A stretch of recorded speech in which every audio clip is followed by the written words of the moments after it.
All right. Here you go. Here, no. I know what you need. You need me to do something humiliating, and I need to be all contrite, and I need to be vulnerable, so I can demonstrate how resilient I am. And you're sadistic, so it's important to you that you know you hurt me. And after you hurt me, I'm supposed to effectuate some form of performance that pleases you, because the whole point is for you to torture me into performing in a way that satisfies your needs to be pleasured, regardless of whatever else is going on, and then find some way to communicate information that you want to hear, but that might also bring up something that you can manipulate to make it seem like it was your original idea. So maybe you'll go ahead and in all your great, glorious fucking power, actually do it. First, let me say that in the beginning of 2020, right now, when they were shutting things down, actually, it was the beginning of 2019, the things were shut down. Government workers were on strike, but right here in Dallas, right after the announcement that the government had went on strike, local census workers were showing up for paid training. My understanding is they were going to show up and get the training done and bill for it while the government was shut down. And then they were going to get paid. So they'd be prepared. The problem is the Department of the Census Bureau is under the Department of Commerce. There are very significant implications in that. But before that, when I was in Houston, before I got banned from Search, one day, we're there, before I got banned from the Beacon, one day, everybody's in line, and we get told we have 2 days. And in the next 2 days, everybody has to re sign up for our housing with them if we want to continue receiving services. I was outside before. I heard the bandwidth say that they were doing something. So I tried to get information. Somebody came up with one of those handheld devices, an iPad.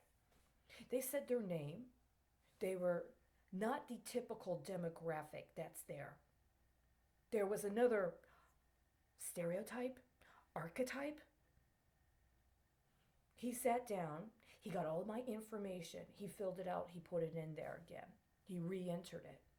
He told me, don't worry, now you're in the system, you're good. He made sure to say that they gave first priority to families. Then I went to search. I said, you know, they made me re-sign up for my housing over at the Beacon. Can you check to see how that they did that? Because, you know, in the state database for housing, they have a point system. And depending on the time and depending on other demographic and other indicators, you get a metric, and that metric puts you on a list in terms of priority for when you may be able to access public housing when it opens up. I wanted to see if they had recalibrated the metric. So she looked it up. She's like, you know what? You're not, nobody did anything. Nobody, you're not in there. Somebody signed up a secret shadow account on me on a completely different system, supposedly about housing. Okay. All right. Okay. All right. You presumably got a Federal Register notice right now that is about Form C411. I'm not going to take offense to that. Form C411 existed way before I did something as completely arrogant as trying to go to court without somebody pre approving my loan application. But it says questions on the form pertain to the legal requirements for issuing building or zoning permits in the local jurisdiction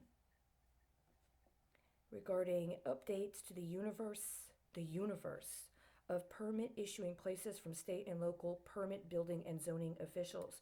This also would have to do with construction, as in construction bonds, which also have a very specific metric that is part of how they do bidding on contracts connected to other processes like housing repairs, then end up getting a bond, and then that bond gets connected or bundled with other derivative agreements. And so you're trying to do pretty much any other thing in your life except speculate on the bond deal somebody set up with that construction permit. bond, and you just may or may not actually get it unless you know the racket and unless you already have somebody else in the kickback pipeline that you've given the kickback to so you can get what you need. How many of these buildings are supposed to have some sort of rezoning in order to aid and abet the kickback pipeline that's already been set up under other auspices? Just like I was saying, those people working the census before weren't supposed to be doing training because there wasn't any money in the budget to hire new people, right? So there's that. So let me do that thing where I try to perform as pleasing to you. If only I could find a way to remonstrate in order to make you understand how much I appreciate your greatness and how desperately I need for you to understand that in all of your greatness, you have things that could really help a lot of other people. And I am here in order to humbly serve you and whatever or deity you say is appropriate for me to acknowledge, so that there are things that logistically could be accomplished, like things that could have been accomplished at certain times. Say, in March of 2017, when those 4 grown men who were not related to anybody in the shelter came to play football with the young men in the shelter, 4 tall, blonde, blue-eyed, light-skinned men playing football with the boys in the shelter.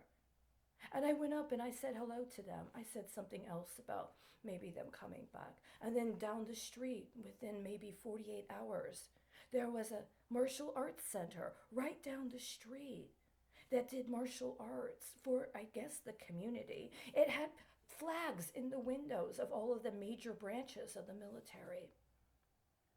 At any point in time after me contacting them via email, if only they understood that I completely was in awe of the greatness that they had to offer and was seeking some assistance in their application of their greatness, they could have come and there could have been an arrangement for private transportation of the women that were being trafficked out of that shelter to another facility, while they discussed with the people that were working there as staff how reasonable it would be for them to contact the members of the board of directors and to arrange an on-site meeting at that time, because it was an emergent situation, and before it escalated, it was important that the people who were fiduciarily responsible for the operations of that center came and understood the full implications of what was going on.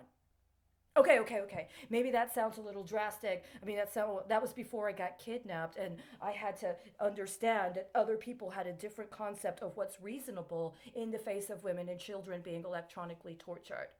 Okay. So let's go down a little bit. How about beginning of 2018, after the whole whatever actually happened with Hurricane Harvey?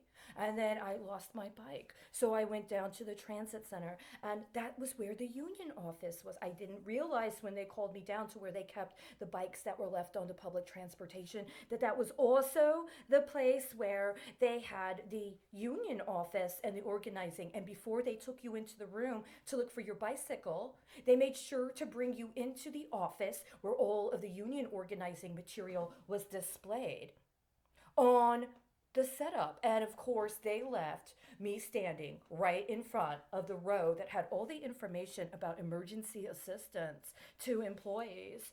That was a sort of supplemental assistance to them, right? But it also let me see all of the other things they had to offer, which made me understand that maybe it was possible that either A, people who worked in a collective bargaining union identified as a labor union and that had the kind of skills that they did could also understand themselves in a first responder role, which meant that they would be able to be in a position to be available in case those resources were called up as part of some public safety matter concerning the fact that women and children were being electronically tortured at what was alleged to be a domestic violence shelter. And so they would be able to deploy and actually provide transportation as part of their first responder role to get those women out of the shelter while Unfortunately, now this is where it had to go, right? Somebody in law enforcement had to intercede and had to come on site and let the staff know that they were being put into a situation where they were going to be held accountable for their criminal actions. And auditors had already been deployed. All of the records on site were going to be confiscated in order to be evaluated, including all of the electronic surveillance that was on site. And every member of the board of directors had already been identified and had already been approached either through their legal counsel or had been subpoenaed on site at their home or wherever the appropriate delivery of service was, right? No, that was a different time. Apparently that was also a little too ambitious, and it would have included, honestly, more than one domestic violence shelter by that point. So let's see what other options could have happened.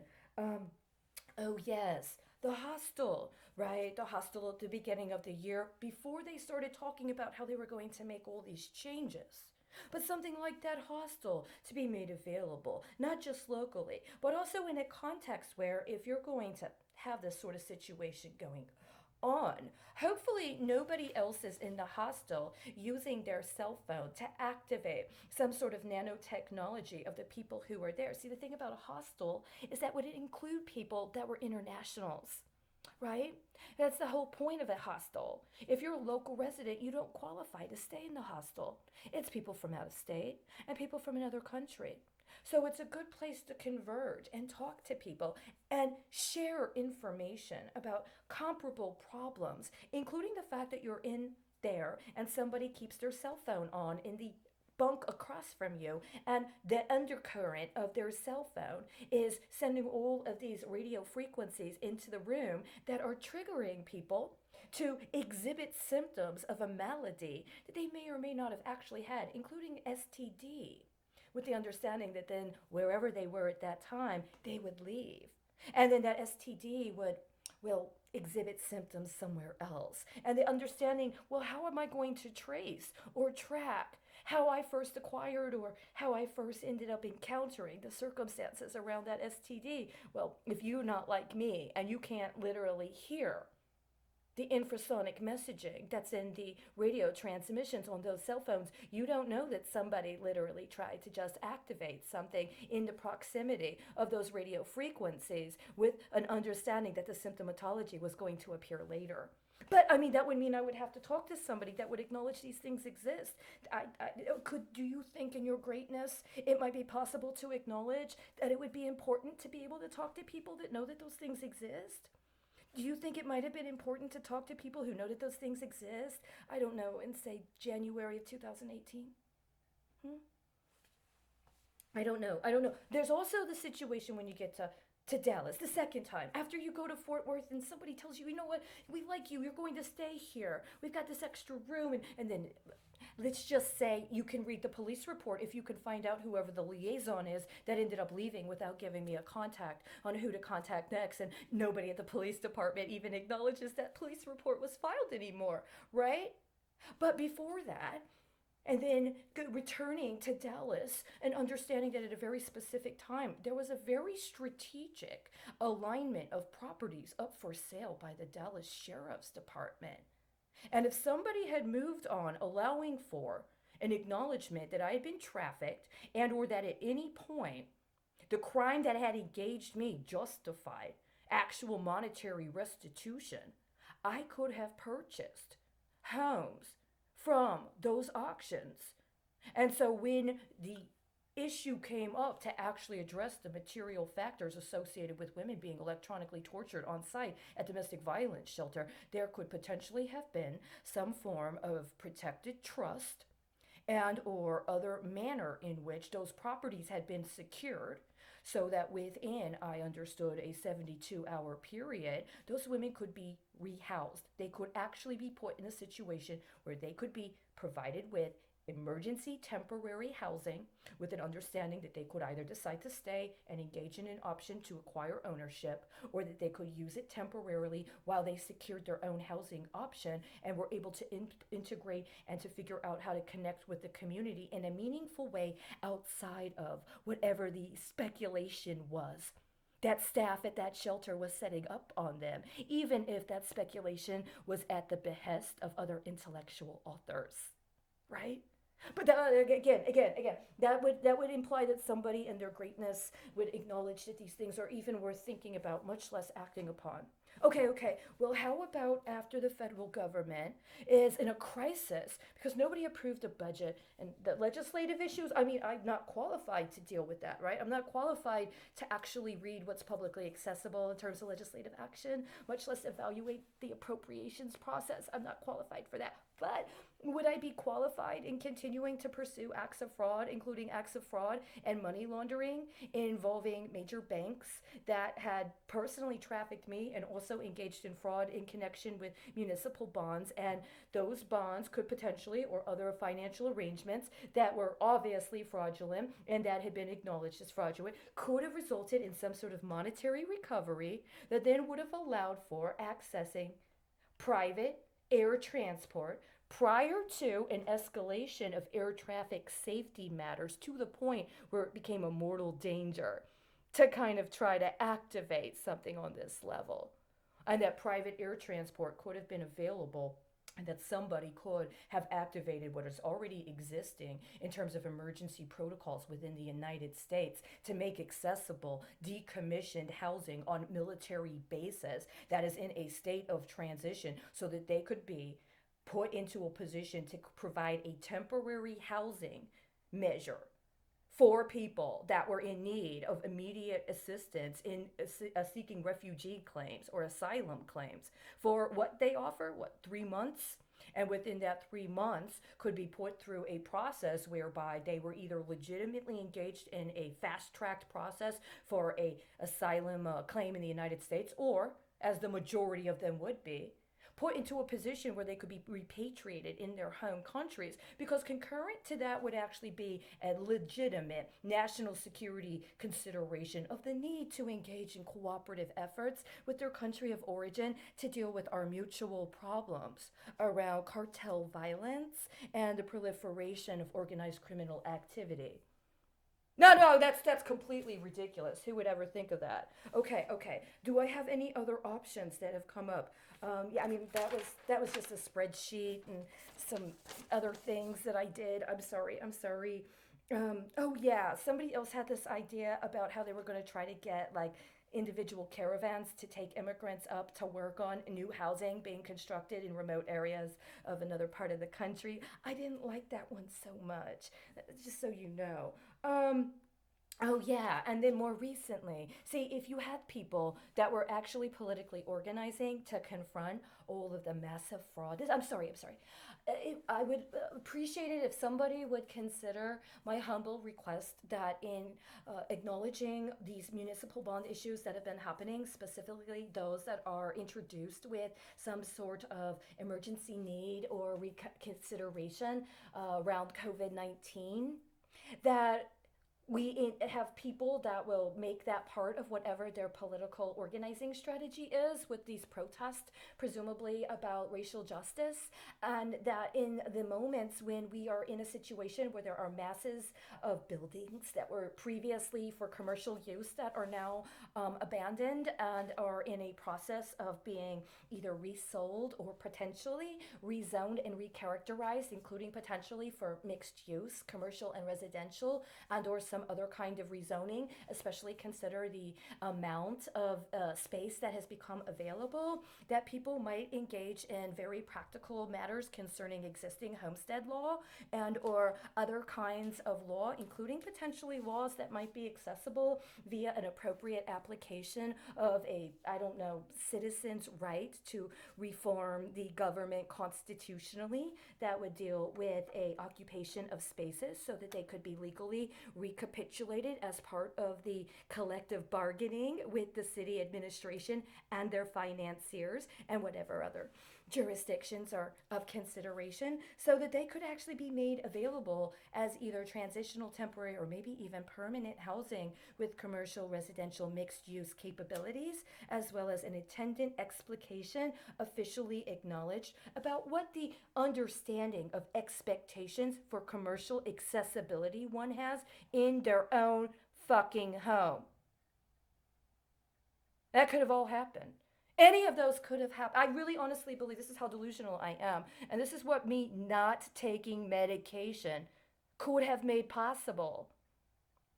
So I don't know. I'm beseeching you, please humbly consider my request that you take my words into acknowledgement and tell me why that in 3 years of trying to get somebody to take seriously my understanding of significant shortcomings in the existing federal appropriations process and those that think that they have the authority to take all of the wealth of the people of this country and gamble with it through the federal budget process, why none of these were ever considered viable options.